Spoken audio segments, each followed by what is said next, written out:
GST வரிகள் குறைவதன் காரணமாக மக்கள் அன்றாடம் பயன்படுத்தும் பல்வேறு பொருட்களின் விலை விரைவிலேயே குறைய உள்ளது. குறிப்பாக டூத்பேஸ்ட், ஷாம்பூ, சோப் போன்ற பொருட்களின் விலை மற்றும் ரெடிமேட் சட்டைகள், பேண்ட்கள் போன்ற பொருட்களின் விலை, காலணிகள் மற்றும் பதப்படுத்தப்பட்ட உணவுப் பொருட்கள் ஆகியவற்றின் விலை குறைய வாய்ப்பு உள்ளதாக அதிகாரிகள் தெரிவித்தனர். இன்றும் நாளையும் நடைபெறும் ஜிஎஸ்டி கவுன்சில் கூட்டத்திலே இதற்கான ஆலோசனைகள் நடைபெறுகின்றன. அதன்படி பார்க்கும்போது விவசாயிகள் பயன்படுத்தும் உரங்கள் போன்ற பொருட்களின் விலையும் குறையும் எனவும், மாணவர்கள் பயன்படுத்தும் நோட்டு புத்தகங்கள் போன்ற பொருட்களின் விலையும் குறையும் என எதிர்பார்க்கப்படுகிறது.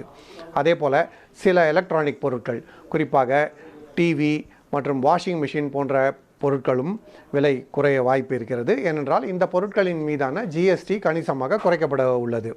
இதை தவிர மிகவும் முக்கியமாக மக்களுக்கு அத்தியாவசியமானதாக கருதப்படும் மருத்துவ காப்பீடு மற்றும் ஆயுள் காப்பீடு மீதான ஜிஎஸ்டி வரியும் குறைக்கப்படுகிறது. அது முழுவதுமாக நீக்கப்படுவதற்கான வாய்ப்பு இருக்கிறது எனவும் கருதப்படுகிறது.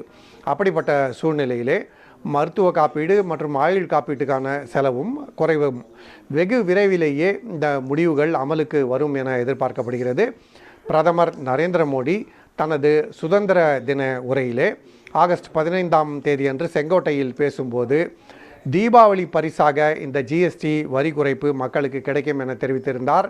ஆனால் ஜிஎஸ்டி கவுன்சில் கூட்டம் முடிவடைந்து ஒரு சில நாட்களிலேயே இந்த வரி குறைப்புகள் அமலுக்கு வருவதற்கான வாய்ப்பு இருக்கிறது என அதிகாரிகள் தெரிவித்தனர்.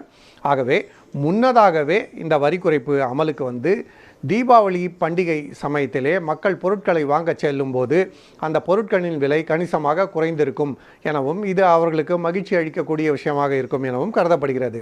அதே சமயத்திலே அமெரிக்காவின் 50% வரி விதிப்பு காரணமாக இந்தியாவிலிருந்து பல்வேறு பொருட்களின் ஏற்றுமதி பாதிக்கப்படுகிறது. அத்தகைய சூழ்நிலையில் உற்பத்தியாளர்களுக்கு இந்த ஜிஎஸ்டி வரி குறைப்பு மூலமாக கிடைக்கும் கூடுதல் வியாபாரம் ஆறுதல் அளிக்கக்கூடிய விஷயமாக இருக்கும். பல்வேறு பொருட்களின் விலைகள் குறையும் அதே நேரத்திலே சில பொருட்களின் விலை அதிகரிக்கவும் போகிறது. குறிப்பாக சொகுசு கார்கள், மிகவும் அதிக விலை கொடுத்து பணக்காரர்கள் வாங்கும் சொகுசு கார்கள் மீது தற்போது 28% வரி விதிக்கப்படுகிறது. இது 40% உயர்த்தப்படும் என அதிகாரிகள் தெரிவித்தனர்.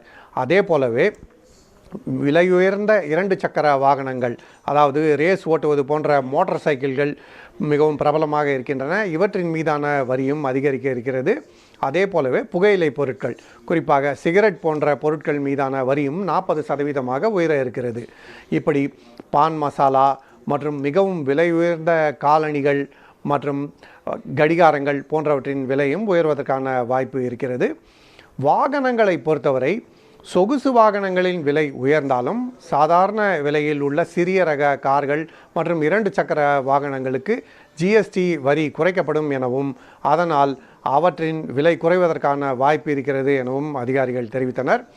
இந்த வரி குறைப்பு மற்றும் வரி அதிகரிப்பு போன்ற விஷயங்கள் எல்லாம் ஆலோசிக்கப்பட்டு கொண்டிருக்கும் அதே நேரத்திலே ஒட்டுமொத்தமாக இந்த வரி குறைப்பு மற்றும் ஜிஎஸ்டி எப்படி விதிக்கப்படுகிறது என்பதிலே பல்வேறு சீர்திருத்தங்கள் செய்யப்பட்டால் அதன் காரணமாக மொத்த ஜிஎஸ்டி வரி வசூல் குறையும் என கருதப்படுகிறது.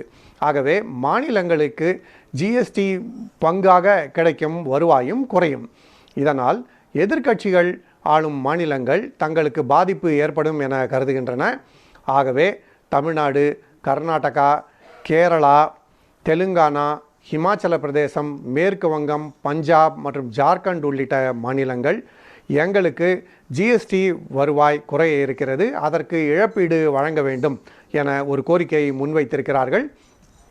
லக்ஸரி குட்ஸ் என்று சொல்லப்படும் சொகுசு கார்கள் போன்ற பொருட்கள் மீது ஒரு செஸ் வரியை விதிக்க வேண்டும். அதே போல் சிகரெட் போன்ற பொருட்கள் மீதும் அந்த செஸ் வரியை விதிக்க வேண்டும். அதன் மூலமாக கிடைக்கும் வருவாயை கொண்டு மாநிலங்களுக்கு இழப்பீடு வழங்க வேண்டும் என அவர்கள் வலியுறுத்தி வருகிறார்கள். இத்தகைய பல்வேறு ஆலோசனைகள் இன்று தொடங்கி நடைபெற்று வரும் நிலையிலே நாளை மாலையிலே ஜிஎஸ்டி கவுன்சில் கூட்டம் முடிவடைய இருக்கிறது. அப்போது என்னென்ன முக்கிய முடிவுகள் எடுக்கப்பட்டிருக்கின்றன என்பது குறித்து அறிவிப்புகளை நிதியமைச்சர் நிர்மலா சீதாராமன் வெளியிடுவார் என எதிர்பார்க்கப்படுகிறது. பெரும்பாலும் அது மக்களுக்கு மகிழ்ச்சி அளிக்கக்கூடிய ஜிஎஸ்டி வரி குறைவு காரணமாக விலைகள் குறைவதற்கான அறிவிப்பாக இருக்கும் என எதிர்பார்க்கப்பட்டாலும் அதே சமயத்தில் சில பொருட்கள் மீதான வரி உயர்வது மாநிலங்களுக்கு எப்படி இழப்பீடு வழங்கப்படும் என்பது போன்ற சிக்கலான கேள்விகளும் இருக்கின்றன.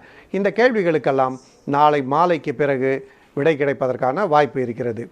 ஒளிப்பதிவாளர் நதீமுடன் புதிய தலைமுறைக்காக கணபதி, புதுடெல்லியிலிருந்து.